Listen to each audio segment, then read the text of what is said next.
Este es un mensaje del pastor John MacArthur, traducido y predicado en español para el mundo de habla hispana. Abra su Biblia conmigo en Mateo capítulo 27. Vamos a estar viendo de nuevo una porción de las Escrituras que comenzamos a examinar el último día del Señor en Mateo 27, versículos 27 al 44. Nos presenta un retrato de la crucifixión del Señor Jesucristo. A manera de introducción, quisiera recordarle que Jesús dijo en Mateo 16:4 que su generación era una generación impía. De los líderes de Israel, él dijo en Lucas 11:39, estaban llenos de impiedad. Cuando se le acercaron en Mateo 22:18, él percibió su impiedad. Y Pablo, identificando a aquellos que rechazaban a Cristo, incrédulos en general, dice que básicamente están llenos de toda impiedad. Romanos 1:29. Todo esto es verdad debido a lo que Jeremías identificó como el corazón del hombre siendo desesperadamente perverso. Algo que es abundantemente claro a lo largo de las páginas de las Sagradas Escrituras es que el hombre es impío, que es pecaminoso. Y si se le quita todo tipo de restricción, va a perpetrar crímenes que van más allá de la imaginación. Ahora, la impiedad del hombre no es vista de una manera más clara, ni llega a un ápice más elevado como en la ejecución de Jesucristo. La crucifixión del Salvador es la expresión más grande de maldad humana en la historia, la epítome de la demostración de la profundidad y la amplitud de la pecaminosidad de la naturaleza humana. Y como le señalé la última vez, me parece que esta es la preocupación particular de Mateo. Mientras que Juan parece querer describir la crucifixión desde el punto de vista de las Escrituras cumplidas y el punto de vista de Dios, Mateo no dice nada acerca del cumplimiento de las Escrituras y parece enfocarse en la crucifixión desde el punto de vista de la impiedad de los hombres. Sí, la crucifixión fue el acto más grande de amor por parte de Dios, y ese parece ser el enfoque de Juan, inclusive más el énfasis de Marcos y Lucas, pero también fue la expresión más grande de maldad humana, la cual parece ser el interés en particular de Mateo bajo la dirección del Espíritu conforme él escribe. Entonces, conforme avanzamos a lo largo del pasaje en Mateo que describe la crucifixión, vemos simplemente maldad sin refreno. David Thomas escribió, y cito, durante miles de años la impiedad había estado creciendo. Había producido obras de impiedad y crimen que habían corrido a lo largo de las edades con agonía y con frecuencia habían ido en contra de la justicia del universo para desatar sus relámpagos feroces de retribución a lo largo y a lo ancho del mundo. Pero ahora había llegado a su madurez plena. Está en torno a la cruz en proporciones tan gigantes como nunca antes había sido vista. Es de tal magnitud que cualquiera de las expresiones más grandes de impiedad en el pasado se desvanecen hasta llegar a ser insignificantes y palidecen hasta desvanecerse. La impiedad crucifica al Señor de la vida y la gloria. Fin de la cita. Y como hemos visto en este pasaje y en los que vienen antes de este pasaje, la impiedad no está satisfecha simplemente con ejecutar a Jesucristo. Debe atormentarlo también en el proceso. Debe torturarlo en el proceso. Debe acumular sobre él toda maldad imaginable. No nada más puede matarlo, debe abofetearlo y golpearlo, y apuñalarlo, y escupirlo, y difamarlo y blasfemarlo, y hacer todo eso mientras que él está muriendo. Inconcebible. Pero tal es la crueldad del corazón humano cuando es exhibida de manera plena. Ahora esto no nos debe sorprender. La tristeza, la cual nuestro Salvador llevó, porque él de hecho era un varón de dolores, como leemos en Isaías 53, esa fue la marca de su vida. Sus sufrimientos fueron demasiado grandes como para que nosotros los lleguemos a entender de manera plena o los comprendamos. Supongo que podríamos llegar a tener una idea de lo que él sufrió, si pudiéramos decir que él sufrió más tristeza de lo que cualquier hombre que jamás vivió sufrió. Sí, él sufrió más tristeza de lo que todos los hombres combinados que jamás han vivido han sufrido. Dice usted, ¿cómo es posible? Porque de acuerdo con Isaías 53:4, él llevó nuestros dolores y él llevó nuestras tristezas, y además de eso, su propia tristeza, al ser aislado y separado de su Padre.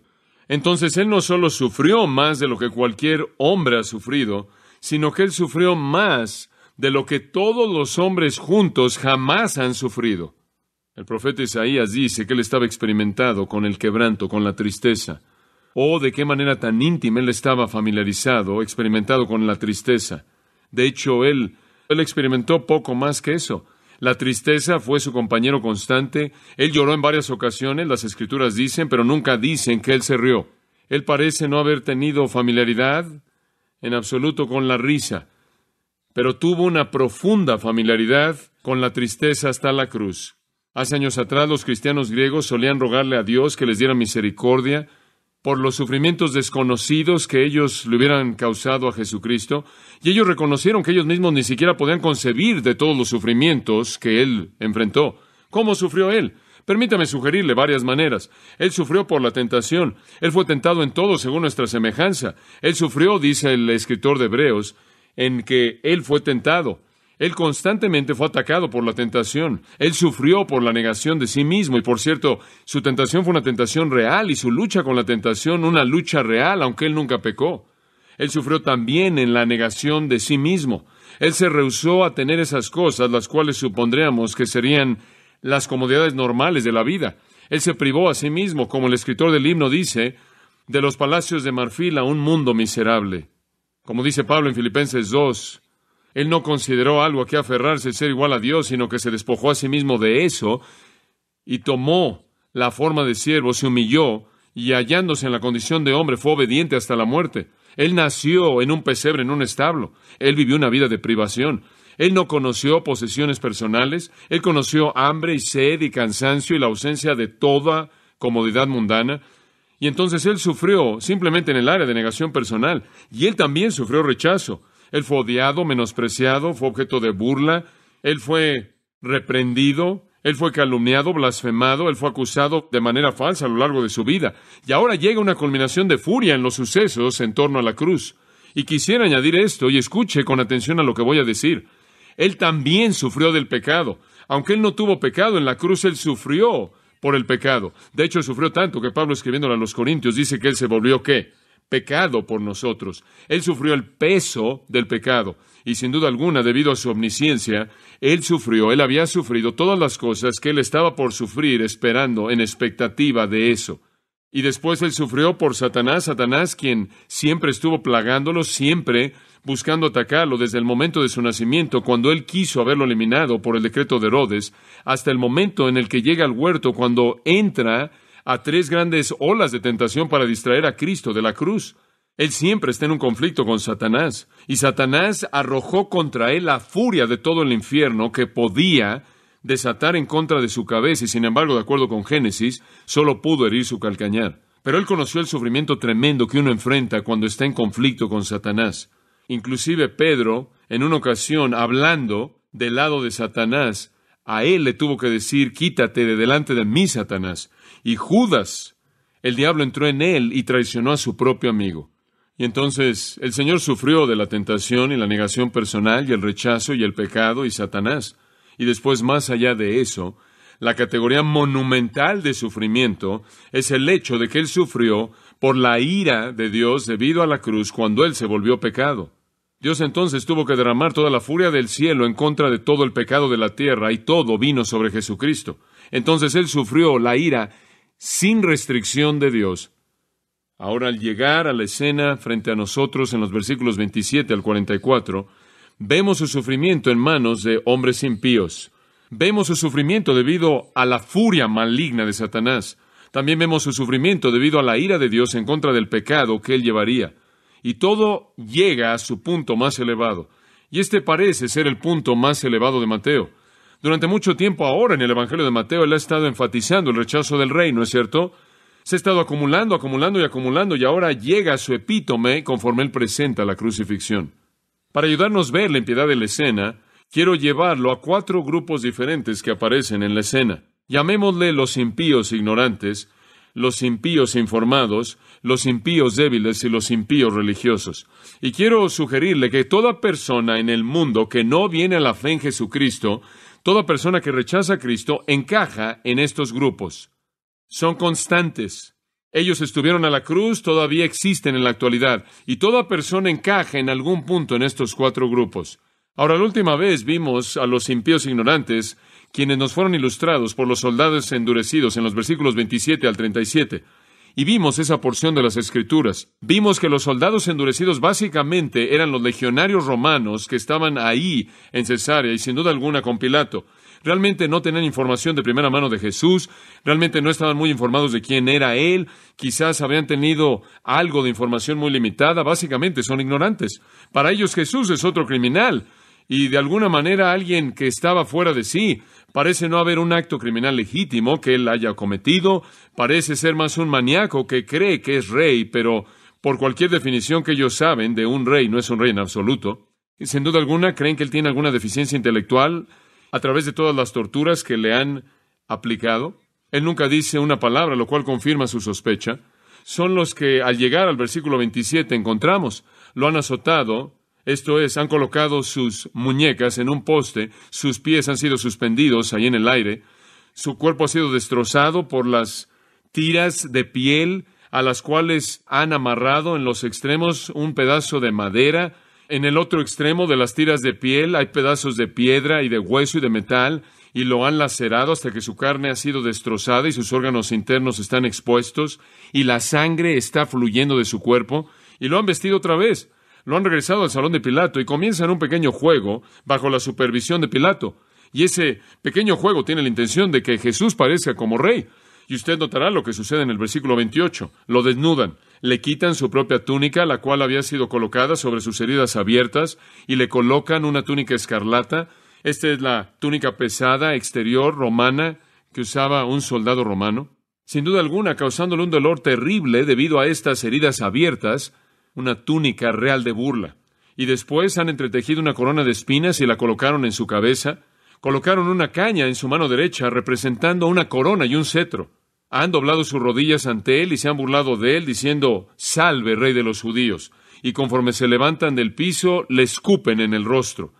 Y después le quitaron la caña de su mano en un gesto de burla, quitándole su soberanía menospreciable y golpeándole en la cabeza con su propio cetro.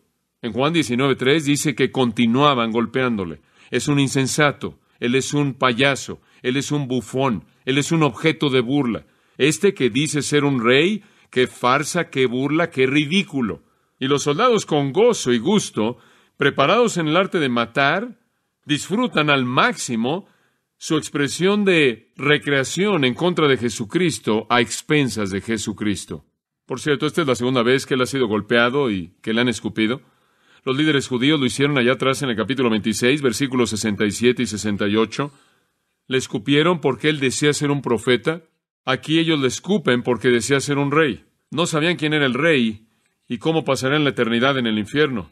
No sabían que de hecho él era rey y de hecho él llevaría una túnica y una túnica salpicada por sangre. En Apocalipsis capítulo 19, versículo 13, muestra a Jesucristo viniendo en la gloria de la segunda venida del cielo, y de hecho está llevando una túnica de realeza, y esta túnica está manchada con la sangre, pero no en ese entonces es su propia sangre, sino la sangre de sus enemigos, y de hecho algún día él va a usar una corona real, y va a ser muy diferente de esta corona, no una estéfanos, no una corona hecha de algo terrenal, sino una diadema, una corona real. Sí, Apocalipsis 19:12 dice que él va a usar muchas coronas, porque él no solo va a tener las suyas, sino que va a usar las coronas que le pertenecieron a todo soberano en el mundo, porque él solo será rey.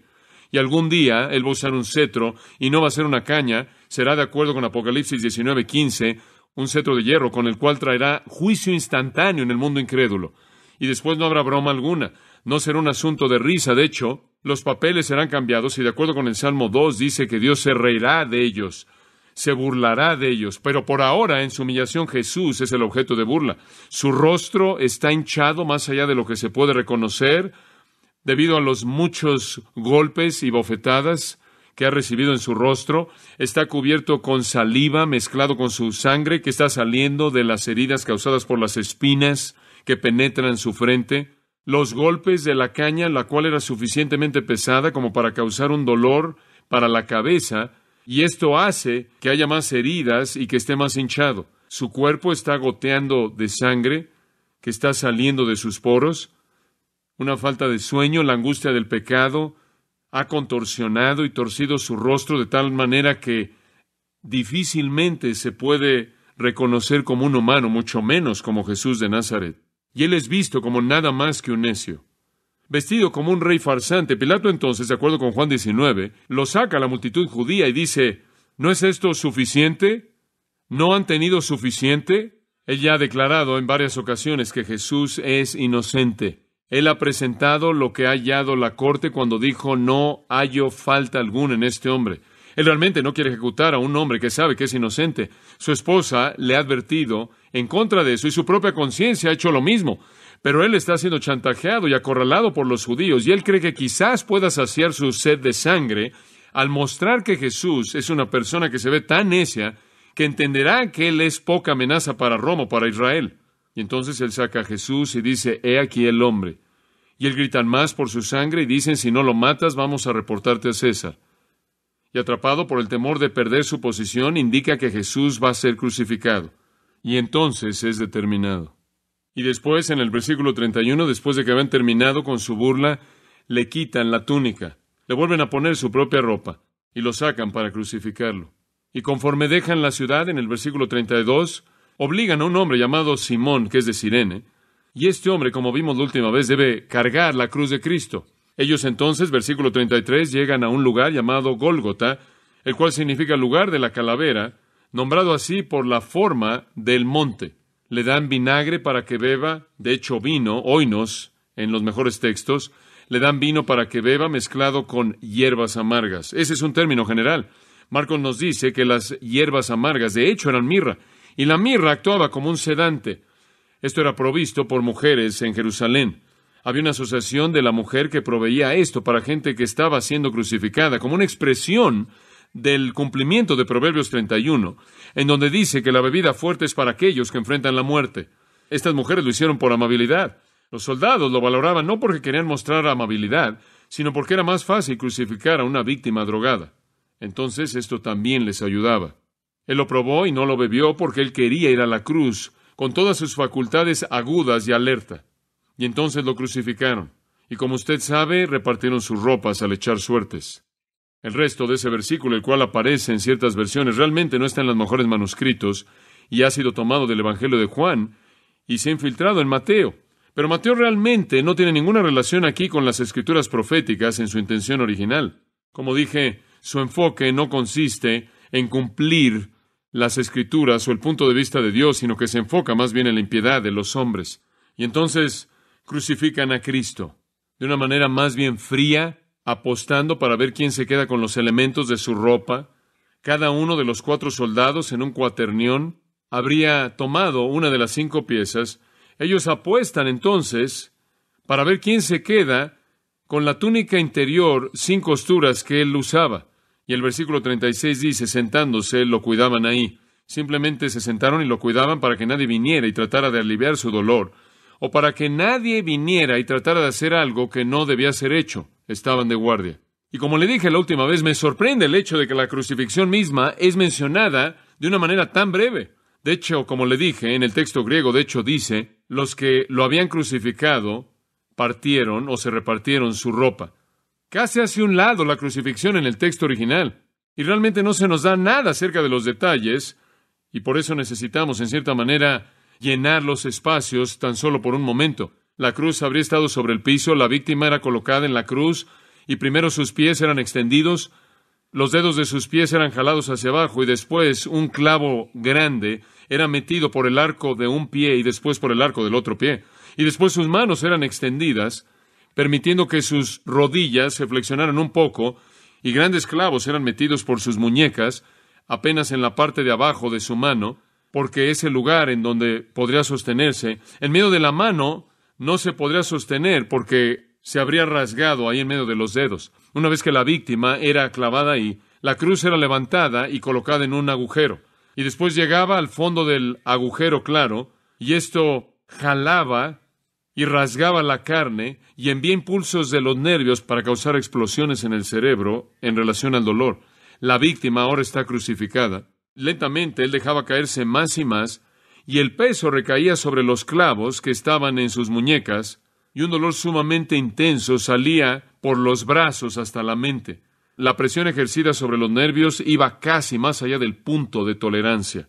El Señor entonces habría tratado de empujarse hacia arriba para aliviar el dolor, y entonces Él habría empujado con sus pies, y ese peso habría recaído sobre las dos heridas que estaban en sus pies. Y lo mismo sucedía. Y hora tras hora, este tormento intenso del cuerpo, arriba, abajo, tratando de aliviar un extremo y después el otro, las manos y los pies, y se habría vuelto imposible después de un rato empujarse hacia arriba debido al dolor, y el dejarse caer habría hecho que recayera el peso mayor sobre las manos. El doctor Truman Davis escribe, y cito, en este punto, otro fenómeno ocurría conforme los brazos se fatigaban. Grandes olas de calambres arrasan sobre los músculos, llevándolos a un dolor incansable de punzadas. Con estos calambres viene la incapacidad de empujarse a sí mismo hacia adelante. Pendiendo de sus brazos, los músculos pectorales son paralizados y los músculos internos del costado son incapaces de actuar. El aire puede ser metido a los pulmones, pero no puede ser exhalado. Jesús pelea para levantarse a sí mismo, simplemente para poder respirar un poco. Finalmente, el dióxido de carbono comienza a acumularse en los pulmones y en el torrente sanguíneo, y los calambres ceden. Él habría estado inhalando y exhalando de manera corta, en horas de dolor ilimitado, ciclos de calambres que atormentan las coyunturas, asfixia parcial intermitente, un dolor atormentador conforme el tejido es rasgado, es arrancado de su espalda que ha sido lacerada, conforme él se mueve hacia arriba y hacia abajo y se frota contra la madera áspera. Un dolor profundo aplastante en el pecho, conforme el pericardio lentamente comienza a llenarse y comienza a comprimir el corazón, y esto lleva a la muerte. Fin de la cita. ¡Qué agonía! Y los soldados endurecidos se sientan ahí y observan. Lo han visto una y otra y otra y otra vez. ¿Saben quién es? No. Hay un letrero en el versículo 37.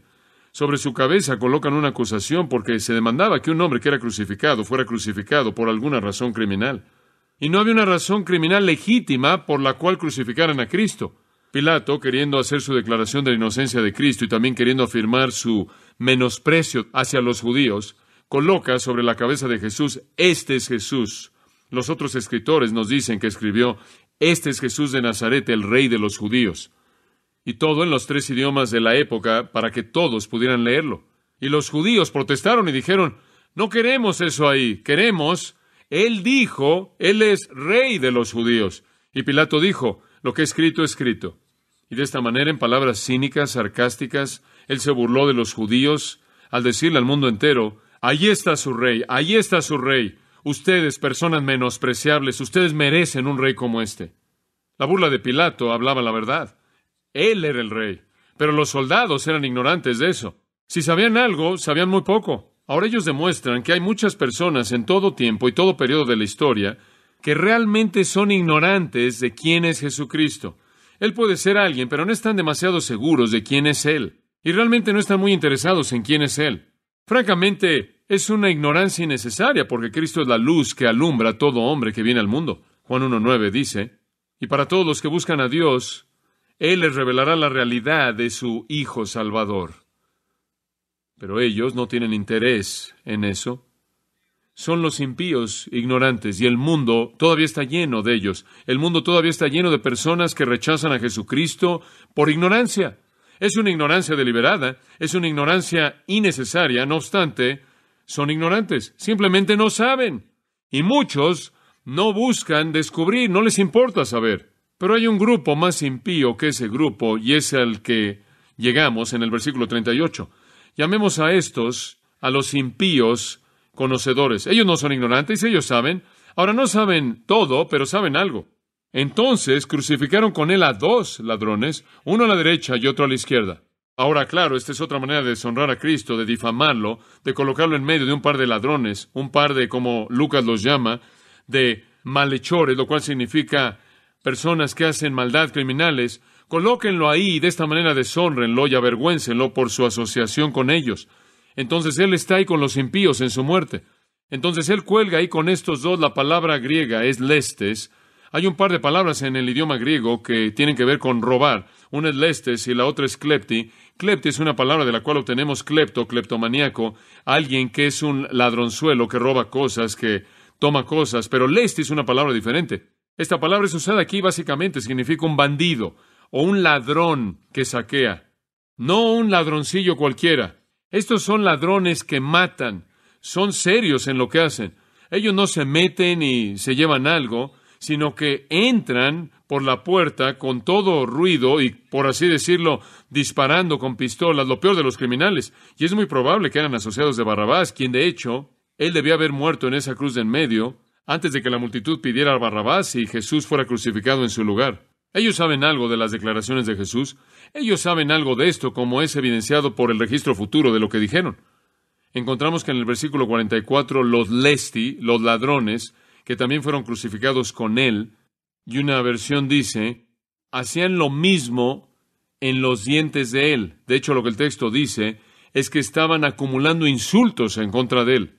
Ellos lo insultaron de la misma manera. Los mismos insultos que estaban oyendo por parte de los líderes judíos que estaban diciendo, si eres el rey de Israel, desciende. Si dices que confías en Dios, que Dios te libre. Tú dijiste que eras el Hijo de Dios y demás. Entonces ellos conocían algunas de las declaraciones de Jesús. Ellos estaban familiarizados porque eran parte de la sociedad judía, quizás con la obra de Jesucristo, quizás habrían estado familiarizados con su persona, quizás en alguna ocasión lo habrían oído en una multitud. No sabemos eso. Pero obviamente sabían algo acerca de él. Algo más que los legionarios romanos habrían sabido, que no tenía nada que ver con la vida en esa parte del mundo, inclusive si habrían sido legionarios sirios, la cual es un área de la cual los romanos reclutaban a muchos de sus soldados porque querían que hablaran en arameo en la Palestina ocupada. Ellos no habrían estado tan familiarizados como estos hombres lo estaban con Jesús, quien se movió ahí en su país. Ellos saben, pero también son impíos. Ellos insultan a Jesús, ellos reprenden a Jesús así como los soldados lo hicieron, y lo hacen con más conocimiento que los soldados. No es solo los paganos ignorantes que rechazan a Jesucristo, que encuentran placer en su ejecución, sino también estos bandidos materialistas vulgares. Para ellos la vida gira en torno a las posesiones, el materialismo, el robo. Ellos no han pensado acerca de la justicia, la verdad, la justicia, el honor, la piedad. No les preocupa la moralidad, no les preocupan los mesías y los reinos. Simplemente viven para robar. Todavía hay personas como ellos. Saben acerca de Jesús. Quizás no sepan mucho, pero saben un poco. Pero para ellos la vida gira en torno acerca del botín. Su preocupación en la vida son las cosas materiales. Les importa poco la justicia, les importa poco la verdad. Viven para satisfacerse a sí mismos y pagan un gran precio por ello. Y para mostrarle lo profundamente comprometidos que estaban con su estilo de vida, aquí están colgando en una cruz en las horas de su propia muerte y todavía están disparando insultos en contra de uno que dice ser el Hijo de Dios. Son blasfemos de otro tipo que se burlaron de Jesús porque tienen un amor más grande por las cosas del mundo del que tienen por las cosas de Dios. Pero aún ellos no son los más severos de los rechazadores porque hay otro grupo. Los vemos en los versículos 39 y 40. Me gusta llamar a estos los impíos débiles. Supongo que hay muchos términos diferentes que podríamos usar, pero ellos son ilustrados por los que van pasando ahí de manera indiferente. Los impíos ignorantes son los soldados endurecidos. Los impíos informados son ilustrados por lo que vimos en el versículo 38. Los ladrones que creo que podríamos decir son los ladrones vulgares. Simplemente viven en el mundo y esa es la esfera de su preocupación. Y ahora encontramos a la multitud indiferente que representan para nosotros la gente que por un tiempo oyen acerca de Cristo, entienden acerca de Cristo, inclusive hacen algún tipo de expresión abierta hacia Cristo, inclusive invitan a Cristo para que sea parte de su vida hasta cierto punto, pero eventualmente se vuelven apóstatas o le dan la espalda. El versículo 39 dicen, y los que pasaban. Ahora no podemos ver mucho en esa frase, los que pasaban, pero podemos identificar el hecho de que esa sería una situación muy común debido a que la gente eran crucificados ahí junto a una carretera, junto a un camino importante, y esto habría estado afuera del muro de Jerusalén. Entonces habría sido un camino que estaba al norte de la ciudad, el cual habría sido muy frecuentado y ocupado por la gente que entraba y salía, e iba de afuera hacia adentro, porque era el día de la Pascua, y estaban ocupados con todas las cosas que necesitaban ser hechas. Los peregrinos hacían que la ciudad estuviera a reventar. estaban adentro y afuera. Todas las cosas se estaban preparando para la Pascua, porque muchos de ellos comerían la Pascua esa noche. Y con todo el tráfico y toda la población que había crecido más allá de su tamaño normal, habría sido un lugar muy ocupado. Y entonces aquí estaban estos judíos moviéndose, esa misma multitud que había aclamado, que había gritado, «Crucifícale», la misma multitud del lunes que lo había reconocido con sus hosanas, «Bendito es el que viene en el nombre del Señor, el Hijo de David», reconociéndolo como su Mesías, el Salvador, el que los libraría de la opresión romana. Esta es la misma multitud débil. Tuvieron un lugar para Jesús, querían sus milagros, querían sus señales y maravillas, escucharon su enseñanza. La multitud estaba fascinada con Jesús hasta cierto punto, y ellos saben que hubo una demostración de la veracidad de esas declaraciones. Pero ahora, Él es simplemente una víctima de una crucifixión romana. Él es rechazado por ellos. Y conforme ellos pasan, le injuriaban, dice. De hecho, continuaban menospreciándolo, continuaban injuriándolo. Es un tiempo imperfecto, una difamación continua, blasfemia continua, y lo hicieron meneando la cabeza como una expresión de burla. El Salmo 22 predijo que esto es exactamente lo que harían. Dice en el versículo 7 del Salmo 22, «Todos los que me ven se burlan de mí, menean la cabeza y dicen, confío en Dios y demás. Que Dios lo libre». Entonces, ellos cumplen exactamente lo que el salmista dijo que harían. No es que están tratando de cumplir las Escrituras, ni siquiera consideran las Escrituras. Es que las Escrituras sabían exactamente lo que harían, porque el autor es el Espíritu Santo. Y entonces se burlan de Jesús. Y dicen esto, «Tú que derribas el templo y en 3 días lo reedificas, sálvate a ti mismo. Si eres hijo de Dios, desciende de la cruz». Ahora, ¿por qué dijeron eso? Porque esas fueron las dos cosas que salieron del juicio de Cristo ante Anás y Caifás. Usted recordará, allá atrás en el capítulo 26, versículo 61, consiguieron algunos testigos falsos y los metieron en ese juicio judío, que dijeron, «Este hombre», esto es Jesús, dijo, «yo puedo destruir el templo de Dios y reconstruirlo en 3 días». En otras palabras, estaban tratando de inventar un crimen. Querían matar a Jesús.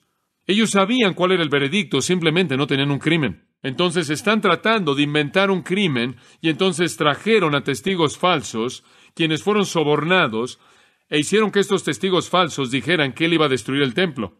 Bueno, mucho antes de este momento, Él se había referido a la destrucción del templo.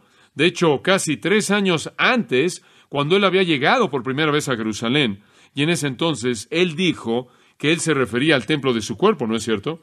Entonces están torciendo y pervirtiendo y sacando algo del pasado para usarlo en contra de Jesús, como si Él de hecho iba a destruir su templo físico. Y después ahí en el versículo 63, Caifás le dice, «Te conjuro por el Dios viviente que nos digas si eres tú el Cristo, el Hijo de Dios». Jesús le dijo, «Tú lo has dicho». Entonces ellos en cierta manera capturan esas dos cosas, la acusación de que Jesús iba a destruir el templo y la declaración de que Él era el Hijo de Dios. Ahora usted recordará cuando la multitud se congregó esa mañana, los principales sacerdotes, los ancianos y los escribas querían que Jesús fuera crucificado. Pilato pensó que la multitud podría estar del lado de Jesús.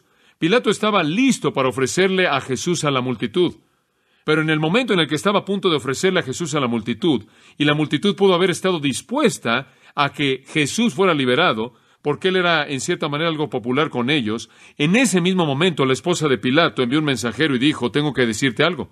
Y en el interludio, cuando Pilato estaba escuchando al mensajero que envió su esposa, los principales sacerdotes, los ancianos y los escribas se metieron en la multitud y agitaron a la multitud y la influenciaron en contra de Jesús. Entonces ya para cuando Pilato deja este pequeño interludio, la multitud entera estaba gritando, «Crucifícale, crucifícale, crucifícale, y entréganos a Barrabás». Y las cosas que ellos sembraron en esa multitud para llamar, para pedir la crucifixión de Cristo, fue la declaración que había sido mencionada en su juicio, que Él destruiría el templo. Y en segundo lugar, que Él era el Hijo de Dios, lo cual dijeron que era blasfemia. Entonces, conforme la multitud regresa, la misma multitud que había oído esas acusaciones, pasando por el camino, ven a Jesús colgando ahí, y ellos menean sus cabezas de un lado a otro, y de manera blasfema están injuriando y difamando a Jesús al burlarse con las palabras que dicen, «Tú dijiste que ibas a destruir el templo, ¿no es cierto? Y construirlo en 3 días. Bueno, veamos qué tipo de poder tienes al bajarte de esa cruz». Y se ríen. «Oh, ¿tú eres el Hijo de Dios? ¿Lo eres? Bueno, si eres el Hijo de Dios, entonces desciende de la cruz». Y se burlan. No es suficiente que Él muere. Tienen que burlarse de Él en el proceso. La multitud débil, torpe, que no piensa, que estaba arrojándole palmas a sus pies y reconociéndole como el Mesías, y ahora se está burlando de él y blasfemando su nombre el viernes. Ellos son como personas malas en la actualidad. Las personas débiles, tantas personas que usted sabe que han estado en la iglesia, han asistido a la iglesia, quizás han crecido en la iglesia, conocen el mensaje, quizás han tenido padres cristianos, quizás han tenido preparación cristiana, quizás han hecho una profesión de fe en algún punto a lo largo del proceso, quizás han sido bautizados, quizás han ido a la iglesia, pero todo eso está en el pasado, ya no están interesados en eso, se han metido en otras cosas. Jesús no satisfizo su expectativa. De hecho, cuando Jesús entró, pensaron que él atacaría a los romanos. Él regresó a la ciudad y atacó a los judíos al quitar la compra y venta en el templo. Y eso no fue a favor de él. Ellos pensaron que debía atacar a Roma, no a ellos. ¿Y ahora cómo podría ser el Mesías? Toda la semana no ha hecho nada. Él ha estado aquí toda la semana y ahora velo. Él está colgando de una cruz, colocado ahí por los romanos. Él es una víctima. Este no es nuestro Mesías. Y aún la afirmación de Pilato de que era inocente habría sido algo convincente para los judíos, porque si Pilato hubiera hallado que Jesús fuera culpable de nada en contra de Roma, entonces él ciertamente no será su Mesías, porque ellos suponían que el Mesías vendría en un triunfo militar en contra de Roma y todas las otras naciones. Todo estaba despedazándose y se habían olvidado de sus aleluyas y hosanas, y ahora en su decepción por el fracaso de Jesús, al no darles lo que ellos querían cuando lo querían, ellos se habían vuelto en contra de él y estaban blasfemando su nombre. Tan débiles. El mundo está lleno de personas así, inclusive en la actualidad. Hay personas cuyo único interés en Jesús es una satisfacción inmediata y una satisfacción personal inmediata. Y si no les da lo que ellos quieren cuando lo quieren, se acabó. Y me entristece eso. Hay una cantidad tremenda de responsabilidad para alguien que conoce a Jesús, conoce sus declaraciones, conoce su poder, conoce su persona, entiende su verdad y le da la espalda a eso. Hay una cantidad tremenda de responsabilidad por eso. Una madre se me acercó recientemente y dijo, mi hijo fue criado en una familia cristiana, fue criado en nuestro hogar, criado en la iglesia, creció en las cosas del Señor y ha decidido que no quiere tener nada que ver con eso. Él quiere vivir como homosexual. ¡Qué tragedia! Esa es la multitud débil. Ellos encuentran algo que quieren más de lo que quieren a Jesucristo. En un punto en su vida cantan las canciones y lo reconocen, y en otro punto de su vida blasfeman su nombre. Y el mundo está lleno de personas que van pasando, que se burlan de Jesús, que lo reconocieron en algún momento. O nunca fue salvación real, pero conocieron la verdad acerca de él y ahora la rechazan. Los impíos débiles, en un sentido, son traidores. Pero no son el peor grupo. El peor grupo está por venir en los versículos 41 al 43, los impíos religiosos.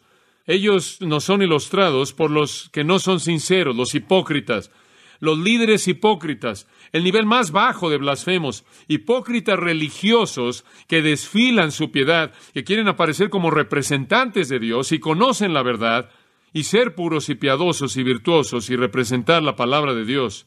Y la verdad es que están llenos de odio en contra del Cristo mismo, de Dios mismo. En el versículo 41 los conocemos. No solo fue una multitud débil, sino que también fueron los principales sacerdotes. Todos esos diferentes órdenes de sacerdotes que operaban dentro de los ministerios del templo se estaban burlando junto con los escribas, que eran las autoridades de la ley, y los ancianos, que supuestamente debían ser los hombres reverenciados y de renombre, de madurez y sabiduría en la tierra. Ellos constituyen el Sanedrín, el consejo que gobernaba Israel. Entonces todos estos líderes, que supuestamente son la élite religiosa, que supuestamente deben saber todo lo que hay por saber acerca de la verdad de Dios y la palabra de Dios y la mente de Dios y el corazón de Dios, que pretenden amar a Dios y reverenciar su palabra y exaltar su nombre, vienen y ¿qué dijeron? Y observen, por favor, que la multitud le habló a Jesús, los líderes no le hablan a Cristo, lo odian. Él es tan menospreciado por ellos que no le hablan. Ellos solo hablan acerca de Él. Entonces se hablan el uno al otro acerca de Él. Versículo 42. A otros salvó. Y quieren decir mediante su ministerio de sanidad, su liberación de demonios. A otros salvó. A sí mismo no se puede salvar. En el Nuevo Testamento nunca negaron los milagros de Jesús, nunca. Era imposible hacer eso. Nunca hay una indicación de que los líderes religiosos de Israel negaron los milagros. Ellos dijeron que fueron hechos por Satanás, llevados a cabo por Satanás, pero nunca los negaron. Ellos dijeron, lo que Él hace, lo hace por el poder de Belzebú, pero nunca los negaron. Y ahora, ver a Jesús colgando de la cruz, incapaz de descender, afirmará en sus mentes que de hecho Él tenía el poder, pero era el poder de Satanás. Entonces, al colocarlo en la cruz, podemos asegurarnos de que Él se quedará ahí, porque Dios está de nuestro lado. Miren, el hecho de que Él está ahí muestra que su poder no es tan grande como el nuestro. Su poder es el de Satanás, el nuestro es el de Dios. Dios está con nosotros. Están burlándose de su poder. Sí, Él es el Rey de Israel. Descienda ahora de la cruz y creeremos en Él. Si Él tiene tal soberanía y tal autoridad y tal poder, veámoslo ahora. Colocan ahí la palabra ahora, en este momento. Siempre estaban pidiendo una señal, pero la realidad del asunto es que si Él hubiera descendido de la cruz, ellos no habrían creído, sus corazones eran tan malos. Sea cual sea el poder que tienes, muéstranoslos. Demuéstralo. No lo dicen en sinceridad, no están diciendo, por favor, desciende y muéstranos para que podamos creer. Se están burlando. Se están mofando, se están riendo, están ridiculizando. Ellos no saben por qué está ahí. Ellos creen que lo único que alguien podría hacer en una situación así, si tuviera el poder de hacerlo, es salirse de esa situación. El único tipo de poder que conocen es usado a favor del interés personal. ¿No entienden la muerte sacrificial por alguien más? ¿No lo conocen? Entonces desciende, dicen, y creeremos. Atacan su poder. Después, en el versículo 43, atacan su persona. Y dicen exactamente aquí lo que el Salmo 22:8 dijo que dirían. Ahora no están citando el Salmo 22:8 en absoluto. Ellos están diciendo lo que el profeta a través de los Salmos dijo que dirían. Las Escrituras están siendo exaltadas aquí, no el conocimiento de ellos de las Escrituras, sino la veracidad de la palabra profética. Confío en Dios, líbrele ahora si le quiere, porque ha dicho, soy hijo de Dios. Ahora ellos atacan su persona. ¿O tú eres el hijo de Dios, sí? ¿O tú confías en Dios, en serio? Entonces veamos cómo Dios te libra. Él había dicho ser el hijo de Dios en muchas ocasiones, y le arrojan esto en la cara. Él recientemente lo había declarado en respuesta a la pregunta de Caifás en el 26:63, y entonces ahora se burlan de él con esto. Los impíos religiosos. Ellos tienen todo que ver con la religión y nada que ver con Dios. Líderes ciegos, apóstatas, falsos maestros, falsos profetas, hipócritas, lobos en vestido de ovejas, condenados al infierno más caliente. Entonces ahí está la escena. Y toda persona que es un incrédulo está ahí. Digo, ¿usted es un incrédulo ignorante? ¿O usted es un incrédulo conocedor? ¿O usted es un incrédulo débil que supo una vez, inclusive afirmó la veracidad de ello, y ahora le ha dado la espalda? ¿O usted es un incrédulo religioso que desfila algún tipo de religiosidad que no tiene realidad? Pero toda persona que es un incrédulo está ahí en algún punto. Y permítame decirle algo. Toda persona que es un incrédulo en algún periodo del tiempo es tan culpable como la multitud ahí. Digo, ¿se da cuenta de que en Zacarías 12:10 dice que algún día Israel verá aquel a quien traspasaron y llorará por él como un hijo? ¿Y sabe usted que la gente que estará viva en ese entonces y hará eso no serán las mismas personas que de hecho colocaron a Cristo en la cruz, pero son igual de culpables por su incredulidad? Y sabe una cosa, claro, que Hebreos dice que cualquier persona que rechaza a Cristo es culpable de crucificar al Hijo de Dios y exponerlo a vergüenza abierta. O está usted con aquellos que creen o está usted con aquellos que crucifican. Y quizás usted es parte de los impíos ignorantes, quizás de los impíos conocedores, quizás de los impíos débiles, quizás los impíos religiosos, pero todos los incrédulos están ahí en alguno de estos grupos. Ahora escuche con atención a lo que voy a decir. Lo que más sobresale en mi mente acerca de Cristo muriendo en la cruz son sus palabras. Padre, ¿qué? ¿Qué dice? Padre, perdónalos, porque no saben lo que hacen. En la cruz de Cristo vemos al amigo de pecadores que de hecho está en la cruz, no porque Él no podía descender, sino porque Él no quería descender. Observe el versículo 54 de Mateo 27. Versículo 54. El centurión y los que estaban con él guardando a Jesús, ¿quiénes son? De regreso en el versículo 36 nos dice que eran los soldados romanos que estaban ahí, sentados y le guardaban allí. Ahora vemos al mismo grupo, los que estaban observándolo junto con su líder, un centurión, que estaba a cargo de 100 hombres. Visto el terremoto y las cosas que habían sido hechas, temieron en gran manera y dijeron, verdaderamente este era Hijo de Dios. Y en el Evangelio de Lucas es tan maravilloso. Lucas dice que el centurión glorificó a Dios y dijo, verdaderamente este es un hombre justo. Y creo que la expresión de las Escrituras me indica que hubo un centurión a los pies de la cruz ese día que llegó a abrazar a Jesucristo como Salvador. Por la gracia salvadora soberana de Dios, ese soldado y quizás algunos de sus compañeros fueron sacados del grupo de los impíos ignorantes para abrazar al Salvador que habían crucificado. Ahora, ese es un Dios de gracia. Ese es un Dios de gracia. Observe Lucas 23. Y uno de los malhechores que estaban colgados le injuriaban, diciendo: si tú eres el Cristo, sálvate a ti mismo y a nosotros. Respondiendo el otro, le reprendió, diciendo: ¿ni aún temes tú a Dios estando en la misma condenación? Nosotros, a la verdad, justamente padecemos porque recibimos lo que merecieron nuestros hechos, mas éste ningún mal hizo. Y dijo a Jesús: acuérdate de mí cuando vengas en tu reino. ¡Qué declaración! Entonces Jesús le dijo: de cierto te digo que hoy estarás conmigo en el paraíso. Ahora usted aquí tiene a los impíos conocedores, al ladrón que vivía para sí mismo, vulgar, materialista, mundano, quien en un minuto está insultando y blasfemando a Jesucristo y en otro momento está clamando por misericordia al único que lo puede salvar. Y ahí, en la cruz, Jesús rescata a uno de esos impíos conocedores y lo lleva a su corazón y lo encuentra en ese mismo día en el paraíso. Este es un amigo de pecadores, ¿no es cierto? Y después quiero que vea Hechos capítulo 2. En el versículo 14, Pedro se pone de pie para predicar y le predica a toda la gente que está ahí congregada en el día de Pentecostés. Y él dice: varones judíos y todos los que habitáis en Jerusalén, esto sea notorio y oíd mis palabras. Y él entra a un gran sermón acerca de Cristo, en el cual los condena por la crucifixión impía de Cristo. En el versículo 23 habla de la resurrección del Señor, y él llega a un clímax en el versículo 36, cuando él dice que a este Jesús a quien vosotros crucificasteis, Dios le ha hecho Señor y Cristo. ¿Y qué sucede? Al oír esto, ¿quiénes lo oyeron? El pueblo de la ciudad. Las mismas personas que dijeron Hosana, las mismas personas que gritaron crucifícale, las mismas personas que caminaron meneando las cabezas y burlándose de él. Ahora ellos han oído un sermón y se compungieron de corazón. Y le dicen a Pedro y al resto de los apóstoles: varones hermanos, ¿qué haremos? Pedro les dijo: arrepentíos y bautícese cada uno de vosotros en el nombre de Jesucristo para perdón de los pecados y recibiréis el don del Espíritu Santo. Y el versículo 41 dice: así que los que recibieron su palabra fueron bautizados y se añadieron aquel día como ¿cuántos? 3,000 personas. Escúcheme, esos son los impíos débiles. De la multitud de rechazadores de Cristo, de la multitud que gritó crucificadle, de la multitud que meneó su cabeza y menospreció a Jesús en la cruz, Dios, por gracia soberana, tomó a 3,000 almas. Y en el versículo 47 dice que más eran añadidos cada día. ¿No es Jesús el amigo de pecadores? Inclusive de pecadores que lo crucifican.